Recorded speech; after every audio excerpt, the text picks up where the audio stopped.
বিচারক মইনুল হাসান ইউসুফ তাদের প্রত্যেককে 2 দিন করে রিমান্ড মঞ্জুর করেন। এর আগে গোপন সংবাদের ভিত্তিতে বৃহস্পতিবার রাজধানীর বাড্ডা থেকে তাদের গ্রেপ্তার করে রায়। পরে সুন্দরগঞ্জ থানা পুলিশের কাছে তাদেরকে সোপর্দ করে। শনিবার বিকেলে তাদেরকে আদালতে হাজির করে রিমান্ডের আবেদন করা হলে রবিবার রিমান্ডের শুনানির দিন ধার্য করে আদালত।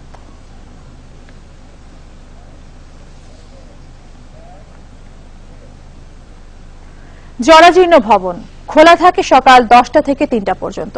সেবায় অবশ্য সন্তুষ্ট এলাকাবাসী। বলছি ব্রাহ্মণবাড়িয়ার নাসিরনগরের চাতলপাড় ইউনিয়ন পরিষদের কথা, যেখানে পায়ে হেঁটে পথ চলা ছাড়া বুদ্ধি নেই। জেলা সদরে আসতে সময় হাতে নিয়ে চড়তে হবে সিএনজিতে। অবহেলিত সেই জনপদের খবর জানাচ্ছেন প্লাবন রহমান। ব্রাহ্মণবাড়িয়া থেকে গন্তব্য নাসিরনগরের হাওড় বেষ্টিত জনপদ চাতলপাড়। জেলা সদর থেকে পথ প্রায় 30 কিলোমিটার, যেখানে পাকা রাস্তার চেয়ে মেঠো পথই বেশি। দুপাশে কৃষি জমি, মাঝখান দিয়ে চলা এই মাটির পথই অন্যতম ভরসা চাতলপাড়বাসীর।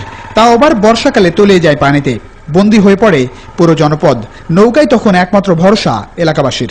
রাস্তাঘাট কিছু নাই, খাল নদী ফাই দিয়ে আপনার জমি দিয়ে গাড়ি নিয়ে আসতে হয়। খুবই ফেক কাদা, 6 মাস গাড়ি চলে, 6 মাস তারা নৌকা দিয়ে যাত্রী যায়। নৌকা পানি হয়ে যায়, সব একদম সব সম্পূর্ণ ডুবে যায়। কিছু নাই আমাদের হাঁটা ছাড়া, ভ্যান রিক্সা কিছু চলে না। নাসিরনগর গেলে হাঁটে যেতে হয়। অসুস্থ হলে রোগীকে গন্তব্য চিকিৎসালয়ে নেওয়ার আগেই কোনো রোগী মারা যায়। অনেকটা বিচ্ছিন্ন এই জনপদের অন্যতম সমস্যা বেমালিয়া নদীর উপর এই বাঁশের সাঁকো। দীর্ঘদিনের দাবি থাকলেও ছোট্ট এই পানিপথের উপর ব্রিজ নির্মাণ হয়নি এখনো, যা ভোগাচ্ছে দুপাশের বাসিন্দাদের। এই ছোট একটা ব্রিজ করা যায় না? করা যায়, কিন্তু কে করবে? পানিতে পড়লো পিচ্ছি বলে আমার পরে পাওয়া যায় না, মরে যায়। কেন্দ্রের মন্ত্রী যে চাতলপাড়া ইউনিয়নে কোনো কাজ টাজ করে না। এরকম তো অনেক বছর ধরে যাবত করে না। 30 বর্গ কিলোমিটার আয়তনের এই ইউনিয়নে বসবাস প্রায় 50,000 মানুষের, যাদের 60 ভাগই কৃষিকাজের উপর নির্ভরশীল। অথচ যোগাযোগ ব্যবস্থার কারণে ফসলের ন্যায্য দাম থেকে বঞ্চিত হচ্ছেন কৃষকরা। আমরা ফসল বিক্রি বাড়িতে করি, আমরা যোগাযোগ খুব খারাপ আসি। রাস্তাঘাটের কারণে আমরা 1 মণ মালের মেঝে 50 টাকা 100 টাকা কিনে দিই। এই কারণে আমরা ন্যায্য দর পাই না আসি। লাভ কম হইলেও আমরা এটা করতে হয়, বেশি হলে করতে হয়। আর কারণ হচ্ছে আমরা এটা না করে তার কোনো উপায় নাই। এমনকি স্থানীয় সরকারের বিভিন্ন প্রতিষ্ঠানের কাঙ্ক্ষিত সেবা থেকেও বঞ্চিত কৃষকরা। হাওড়ের এই জনপদের সবচেয়ে কাছের সরকার ইউনিয়ন পরিষদ, যার ভবনই বলে দিচ্ছে কতটা অবহেলিত এই ইউনিয়নবাসী। এখন তো 3টা বাজে, বন্ধ কেন? এটা চেয়ারম্যানে 2টা পর্যন্ত খোলা রাখে, আমি জানি যতটুকু, এরপরে বন্ধ হয়ে যায়। 9টা থেকে 2টা? হ্যাঁ, সকাল 10টা থেকে 2টা। গরিবের দাম ঘৃণা পাওয়া যায়, ওগুলা পাওয়া যায়। জন্ম নিবন্ধন মৃত্যু সংশোধন হ্যাঁ পাওয়া যায়। টাকা করে লাগে জানা? আগে তো নিত 20 টাকা করে। এসব বিষয় নিয়ে নিউজ 24 এর আয়োজনে তৃণমূলের জবাবদিহিতা এবার ব্রাহ্মণবাড়িয়ার নাসিরনগরের চাতলপাড় ইউনিয়নে। পুরো আয়োজন দেখতে চোখ রাখুন আজ রাত 9টায় নিউজ 24-এ। আমার যে সমস্যা এলাকায় ইউনিয়নের, এটা কিন্তু চেয়ারম্যানের দ্বারা সমাধান করা সম্ভব না। প্লাবন রহমান, নিউজ 24, নাসিরনগর, ব্রাহ্মণবাড়িয়া। চট্টগ্রামে শীতের সঙ্গে পাল্লা দিয়ে বাড়ছে শীতজনিত রোগবালাই। এতে বেশি আক্রান্ত হচ্ছে শিশু ও বৃদ্ধরা। এদিকে রোগীর চাপ বেড়ে যাওয়ায় হাসপাতালের মেঝে ও বারান্দায় আশ্রয় নিতে হচ্ছে রোগীদের। তবে হাসপাতাল কর্তৃপক্ষ বলছে, রোগীদের মেঝেতে রাখা হলেও চিকিৎসায় কোনো গাফিলতি নেই। চট্টগ্রাম থেকে নয়ন বড়ুয়া জয়ের প্রতিবেদন, জানাচ্ছেন সালেহ জহুর চৌধুরী। শীতের তীব্রতা বেড়ে যাওয়ায় বন্দরনগরীতে আশঙ্কাজনক হারে বাড়ছে ডায়রিয়া, শ্বাসকষ্ট, নিউমোনিয়া সহ শীতজনিত রোগ। চট্টগ্রাম মেডিকেল কলেজ হাসপাতালে প্রতিদিন গড়ে 50 জন রোগী ভর্তি হচ্ছেন। এদের মধ্যে শিশুর সংখ্যা বেশি। এদিকে হাসপাতালে আসন সংখ্যা কম থাকায় মেঝেতে এমনকি বারান্দায় বিছানা পেতে চিকিৎসা নিতে হচ্ছে অনেককে।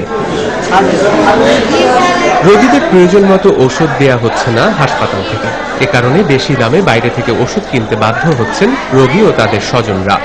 আমি গত বৃহস্পতিবারে এখানে ভর্তি হয়েছি, ফ্লোরের মধ্যে ভর্তি হয়েছে আর কি। এখানে সিট পাওয়া যাচ্ছে না, আমাদেরকে সিট দিতে পারে নাই, আর আমাদেরকে ওষুধ কিনে নিতে হয়। এখানে ভর্তি করা হয়েছে 7 দিন হয়েছে। এক্সরে রিপোর্ট বলছে, এক্সরে করাইতে, এক্সরে আমরা করছি, কিন্তু এই রিপোর্টটা এখনো দেখেনি। এদিকে রোগীর বাড়তি চাপের কথা জানালেও ঠিকমতো চিকিৎসা দেওয়ার কথা বলছেন হাসপাতালের পরিচালক। কমন কোল্ড বেশি হয়, ব্রঙ্কাইটিস বেশি হয়, এই রোগীগুলো অ্যাজমা অ্যাটাক বেশি হয়, এইগুলো রোগী অনেক বেশি আসে। তো তখন এই রোগীগুলোর চাপ আমাদের এখানে বেড়ে যায়। আসন সংখ্যা বৃদ্ধি করানোর জন্য সরকারিভাবেও সিদ্ধান্ত আছে এবং আমরা হসপিটাল থেকেও একটা উদ্যোগ গ্রহণ করেছি। শীতজনিত রোগের হাত থেকে শিশুদের রক্ষায় অভিভাবকদের সচেতন হওয়ার পরামর্শ চিকিৎসকদের। Desk report, news 24। এবার ফার্স্ট সিকিউরিটি ইসলামী ব্যাংক অর্থ বাণিজ্যের খবর।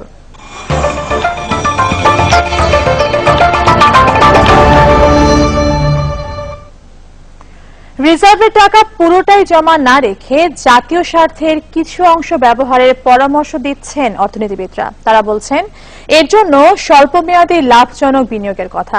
আবার কারো কারো মতে বিশ্ব অনিশ্চিত অর্থনীতির নেতিবাচক প্রভাব মোকাবেলায় বাড়তি রিজার্ভের প্রয়োজন রয়েছে। বিস্তারিত জানাচ্ছেন সুলতান আহমেদ। বিশ্বের নানা প্রান্তে থাকা লাখ লাখ শ্রমিকের কষ্টের বিনিময়ে আসে বৈদেশিক মুদ্রা। বাংলাদেশ ব্যাংকে যা জমা হয় রিজার্ভ হিসেবে। বাংলাদেশ ব্যাংকের ওয়েবসাইটে সবশেষ হিসেব বলছে রিজার্ভের অর্থ জমা রয়েছে ৩১,০০০ মিলিয়ন ডলারেরও বেশি। কিছুদিন আগে সরকারের পক্ষ থেকেও জানানো হয় রিজার্ভ থেকে ঋণ নেয়ার কথা। এজন্য আইন সংশোধনের কথাও জানান অর্থমন্ত্রী। অর্থনীতিবিদরা মনে করছেন রিজার্ভে এত অর্থ জমা না রেখে এর একটা অংশ কাজে লাগানো যেতে পারে জাতীয় স্বার্থে। ৩-৪-৫ মাসের যে আমদানি খরচ ৪-৫ মাস হলে যথেষ্ট ভালো, এমনকি একেবারে কম হলেও ৩ মাসের থাকা উচিত। কিন্তু আমাদের তো অনেক অনেক বেশি আছে, তো যখন বেশি থাকে তখন সেটাকে ব্যবহার করা উচিত। আমাদের যেহেতু ৩২-৩৩ মিলিয়ন আছে, আমরা ৫-৭-১০ মিলিয়ন সহজেই এখানে খরচ করতে পারি। তবে জাস্ট খরচ করার জন্য না, জাস্ট কোনো ব্যক্তি বা গোষ্ঠীকে সহায়তা করার জন্য না, খরচ করতে হবে জাতীয় স্বার্থে। তবে অর্থ জমা রাখার পক্ষেও বলছেন কেউ কেউ। তাদের অভিমত, বিশ্ব অর্থনৈতিক মন্দা হলে কাজে লাগবে এই অর্থ। বিশ্ব বাণিজ্য, বিশ্ব বাজার এখন খুবই অস্থির, কারণ এই ব্রেক্সিট প্রক্রিয়াটা কিভাবে সম্পাদিত হবে এবং বিশ্বের বৃহত্তম অর্থনীতি মার্কিন যুক্তরাষ্ট্রের নতুন প্রশাসন কি ধরনের অর্থনৈতিক পলিসি আসলে বাস্তবায়ন করবেন এবং এই অনিশ্চয়তার একটা নেতিবাচক প্রভাব যদি আমাদের বহির্বাণিজ্য খাতে পড়ে, তখন পরে এই রিজার্ভের প্রয়োজন হবে। আর বাংলাদেশ ব্যাংকের সাবেক এই গভর্নরের পরামর্শ, ভেবেচিন্তে সরকারকে হাত দিতে হবে রিজার্ভে। যেহেতু আছে নিতে পারে সরকার, কিন্তু খুব একটা দীর্ঘকালীন না, 5 বছরের মতো নিল। কিন্তু সরকারের টেন্ডেন্সি যখন বন্ড দেয়, বন্ডটাকে করে কি আবার রিনিউ করে 5 বছর পরে, যেটা ওই ব্যাংকিং সেক্টর থেকে নেয়। এই টেন্ডেন্সিটা কিন্তু খারাপ। দ্বিতীয়ত হলো সরকার যেই হারে ঋণটা এখন নেবে, এটা আবার ফরেন এক্সচেঞ্জে দিতে হবে। সরকারি মেগা প্রজেক্ট থেকে কিভাবে আর্ন করবে, এটা উৎসটা কথা, আয়ের উৎস, এটা দেখতে হবে। স্বল্পমেয়াদী কোনো লাভজনক বিনিয়োগে রিজার্ভের একাংশ কাজে লাগানো গেলে সরকার, বাংলাদেশ ব্যাংক ও জনগণ একই সাথে উপকৃত হবে বলেও মত তার। সুলতান আহমেদ, নিউজ 24, ঢাকা। নিউজ 24 সংবাদের সময় হলো আরো একটি বিরতির। ফিরছি একটু পর, সাথেই থাকুন।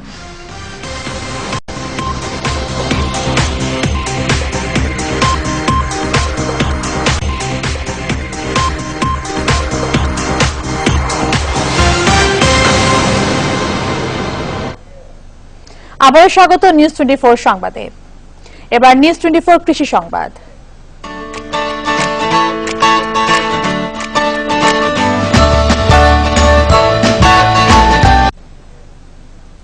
রাঙ্গামাটি জেলার বিভিন্ন উপজেলায় বেড়েছে ভুট্টা চাষ। ফলন ভালো ও খরচ কম হওয়ায় ভুট্টা উৎপাদনে আগ্রহ বেড়েছে কৃষকদের। এখানকার ভুট্টার মান ভালো হওয়ায় স্থানীয় চাহিদা মিটিয়ে সরবরাহ করা হচ্ছে বিভিন্ন জেলায়। রাঙ্গামাটি প্রতিনিধি ফাতেমা জান্নাত মোম্মুর তথ্য চিত্রে দেখুন ডেস্ক রিপোর্ট। রাঙ্গামাটি জেলার রাইখালী, কাপ্তাই, কুতুকছড়ি সহ পাহাড়ের অনেক স্থানেই ভুট্টার আবাদ হচ্ছে। অন্যান্য ফসলের তুলনায় ভুট্টার উৎপাদন খরচও বেশ কম। আর কৃষি বিভাগের সহযোগিতা পেয়ে গেল বছরের চেয়ে এবছর ফলনও বেশ ভালো হয়েছে। আমরা ওই সরকার থেকে মানে বীজ, সার সাহায্য করছি আর কি এই বছর, সেই জন্য বেশি ফলন, মানে ভালো ফলন পাইছি। লাভবান হয় সব সময়। নিজে থেকে কিনে দিতাম, এখন এই বছরে সরকারে দিছে। আদিকাল থেকে পাহাড়ে জুম চাষের পাশাপাশি কৃষকরা ভুট্টা চাষ করে আসছে। এ অঞ্চলে ভুট্টার দানা এবং রং ভালো হওয়ায় রয়েছে বেশ চাহিদা। আর বাম্পার ফলনের জন্য বীজ ও সার সহ কৃষকদের সব ধরনের সহযোগিতা করছে কৃষি বিভাগ। 10 উপজেলায় 100 বিঘা হাইব্রিড ভুট্টা আমরা বিতরণ করেছি। সঙ্গে প্রতি চাষিকে বীজ এবং অন্যান্য উপকরণও দিয়েছি। যেহেতু এই ভুট্টা বীজগুলো হাইব্রিড জাতের, ফলনও খুব বেশি। কৃষি সম্প্রসারণ অধিদপ্তরের হিসেবে চলতি মৌসুমে 250 হেক্টর জমিতে ভুট্টার আবাদ হয়েছে। Desk report, news 24। নিউজ 24 আন্তর্জাতিক প্রসঙ্গ।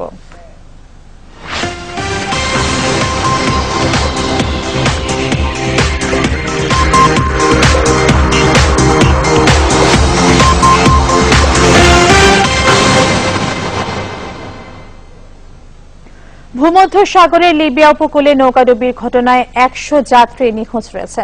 লিবিয়া উপকূল থেকে 30 কিলোমিটার দূরে ইতালি ও লিবিয়ার মাঝামাঝি স্থানে নৌকাডুবির এই ঘটনা ঘটে। ইতালির কোস্টগার্ড জানিয়েছে, নৌকাডুবির ঘটনা জানার পর উদ্ধার অভিযান শুরু হয়। সে সময় 8 জনকে মৃত এবং 4 জনকে জীবিত উদ্ধার করা হয়েছে। উদ্ধার কাজে সহায়তা করছে ফ্রান্সের নৌবাহিনী। নিখোঁজদের পরিচয় এখনো জানা যায়নি। নিখোঁজ এবং উদ্ধারকৃতরা ইউরোপ পাড়ি জমানোর উদ্দেশ্যে যাত্রা করছিল বলে ধারণা করা হচ্ছে। এর আগে শুক্রবার ভূমধ্য সাগরের ইতালি উপকূল থেকে 550 অভিবাসী যাত্রীকে উদ্ধার করে সেখানকার কোস্টগার্ড। জাতিসংঘের শরণার্থী সংস্থা UNHCR এর মতে এবছরের শুরুর এই 2 সপ্তাহে 1000-এর বেশি মানুষ সাগর পাড়ি দিয়ে ইউরোপে পাড়ি জমিয়েছে। 2016-তে সমুদ্র পথে যাবার সময় 5000 মানুষ মারা গেছে।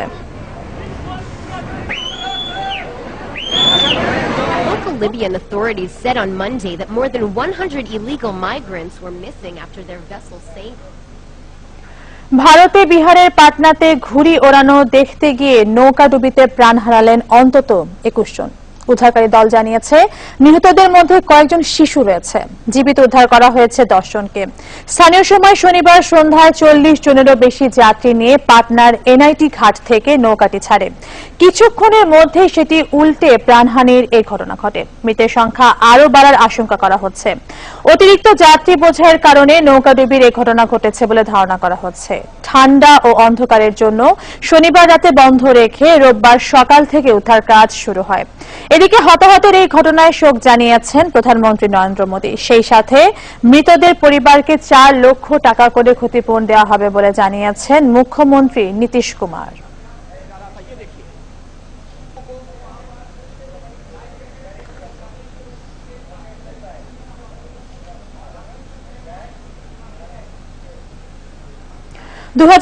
সালে হজ কার্যক্রমের আনুষ্ঠানিক উদ্বোধন বিষয়ে সংবাদ সম্মেলনে বক্তব্য রাখছেন ধর্মমন্ত্রী অধ্যক্ষ মতিউর রহমান। সেখানে চলে যাচ্ছে সরাসরি।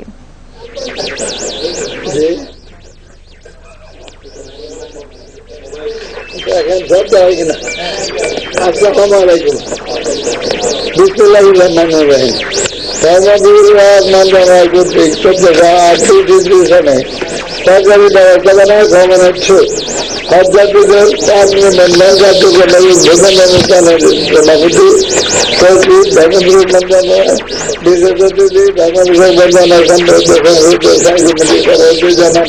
কারণ থাকার কথা ছিল, উনি আসতে পারেন। মন্ত্রণালয় কর্মকর্তা বৃন্দ, হজ এজেন্সি প্রতিনিধিবৃন্দ, আল্লাহর ঘরে সম্মানিত হজযাত্রীরা, বিভিন্ন গণমাধ্যমে সাংবাদিক বৃন্দ, সুধীমণ্ডলী, আসসালামু আলাইকুম ওয়া রাহমাতুল্লাহি ওয়া বারাকাতুহু।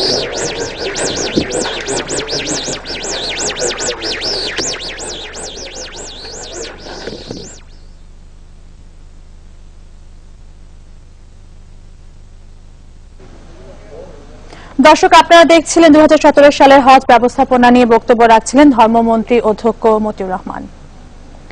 নিউজ 24 সংবাদের সময় হলো আরো একটি বিরতি, ফিরছি একটু পর। আরো একবার স্বাগত, আপনারা দেখছেন নিউজ 24 সংবাদ। মুন্সিগঞ্জের 6টি উপজেলার প্রায় 60টি ভাটায় কাঠ পুড়িয়ে ইট তৈরি কাজ চলছে। অধিকাংশ ইট ভাটার নেই কোনো ছাড়পত্র। এতে সরকার যেমন রাজস্ব হারাচ্ছে, পাশাপাশি পরিবেশের ব্যাপক ক্ষতি হচ্ছে। আর ইট সরানোর কাজ করছে শিশু শ্রমিকরা। মুন্সিগঞ্জ প্রতিনিধি লাবলু মোল্লার তথ্য ও চিত্রের ডেস্ক রিপোর্ট। ইট প্রস্তুত ভাটা স্থাপন আইন 2013 এর 6 ধারা অনুযায়ী ইট ভাটায় কাঠ পোড়ানো এবং 8 ধারা অনুযায়ী লোকালয়ে ও কৃষি জমিতে ইট ভাটা স্থাপন দণ্ডনীয় অপরাধ। তবে এসব নিয়মে তোয়াক্কা করছেন না মুন্সিগঞ্জের ইট ভাটার মালিকরা। প্রতিদিন 50 থেকে 100 মণ কাঠ পোড়ানোর ফলে পরিবেশের ক্ষতি তো হচ্ছেই, উপরন্তু শিশু শ্রমিকদের দিয়ে কাজ করাচ্ছে জেলার বেশিরভাগ ইট ভাটায়। গাছগুলো পুরাইতেছে, আসলে ইট ভাটায় গাছ পোড়ানো নিষেধ, কিন্তু এই গাছ দিয়ে ইট বানাইতেছে। ছোট ছোট বাচ্চা আছে, 8 বছর 9 বছর বাচ্চা, বিভিন্ন ছোট ছোট বাচ্চাদের দিয়ে ইট টানতেছে। 7 বছর 8 বছর 9 বছর শিশুদের নিয়ে কাজ করাচ্ছে। এই বিষয়ে কথা বলতে গেলে রেগেই গেলেন এক ইট ভাটার মালিক। সাংবাদিক কি লাড়কি পড়ার ইয়ার কথা কইছে, কি আপনার অনুমতি লইছেন কাটতে? আপনি কি মেটে বলেন? তবে এসব অনিয়মের বিরুদ্ধে আইনি ব্যবস্থা নেওয়ার কথা জানালেন জেলা প্রশাসক। মুন্সিগঞ্জ জেলা প্রশাসনের অনুমোদনের বাইরে যদি কোনো ইটভাটা থেকে থাকে তাহলে সেগুলো আমরা তদন্ত পর্যায়ক্রমে সে সকল ইটভাটার তথ্য কালেক্ট করব। তথ্য কালেক্ট করে আমরা দেখব যে এখানে পরিবেশ হ্যাম্পার হয় এমন কোনো কার্যক্রম তারা নিয়েছে কিনা। যদি নিয়ে থাকে সেগুলো আমরা বন্ধ করার ব্যবস্থা করব। পাশাপাশি আমরা যেটা শুনেছি যে ইটভাটায় নাকি কিছু শিশু শ্রমিক কাজ করে, এটা আসলে শ্রম আইনের একেবারে সুস্পষ্ট লঙ্ঘন। এই বিষয়গুলো আমাদের তদন্ত সমিতির ব্যবস্থা নিতে হবে। ছাড়পত্রবিহীন ইটভাটা ও শিশু শ্রমের বিরুদ্ধে দ্রুত কার্যকর ব্যবস্থা নেবে সরকার, এমন আশা স্থানীয়দের। Desk report, news 24। আবারও নিউজ 24 স্পোর্টস।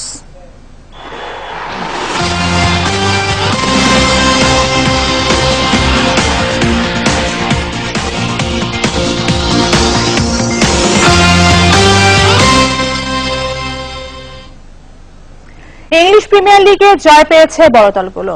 সোয়ানসি সিটিকে 4-0 গোলে হারিয়েছে আর্সেনাল। হ্যারি কেনের হ্যাটট্রিকে ওয়েস্ট ব্রমকে একই স্কোর লাইনে বিধ্বস্ত করেছে টটেনহাম।